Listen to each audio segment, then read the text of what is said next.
Rosanna Trento ha alzato le braccia nel disperato tentativo di parare i colpi. Lei è stata raggiunta da 5 proiettili, il marito Lino Pestrin da 6, mortali quelli al torace. 2 esecuzioni lucide senza nessuna esitazione, una scena raccapricciante. Massimo, 51 anni il killer, che vive da tempo in casa in via Monsignor Breda, da quando si è separato dalla moglie, scende le scale. Entra nella cucina, in mano la sua Glock 17.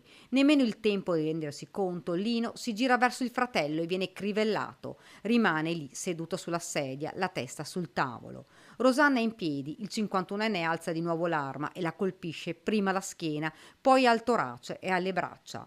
La donna finisce a terra priva di vita. La mattanza è stata compiuta in una manciata di minuti. Poi Massimo esce dalla cucina, chiude la porta. I proiettili verranno trovati poco dopo dai carabinieri sparsi sul pavimento della cucina, sulle scale, all'ingresso della casa.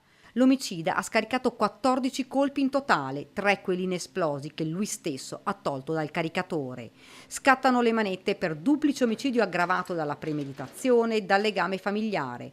Eseguiti anche i test tossicologici, i cui risultati saranno noti non prima di 2 mesi.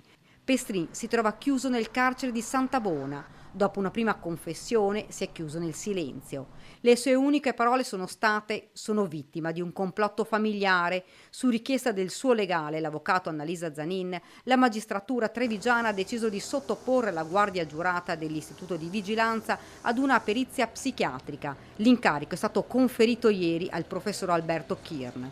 Il 51enne sarà sottoposto a colloqui e test per verificare se fosse capace di intendere e volere al momento della carneficina.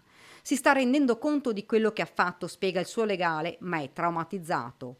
Ora si attenderà la relazione e l'esito delle indagini dei carabinieri intervenuti sul posto per far luce sull'intera vicenda. Una dinamica che nella sua tragicità sembra fin troppo semplice. Solo Massimo Pestrin potrà però chiarire i reali motivi di questo duplice omicidio.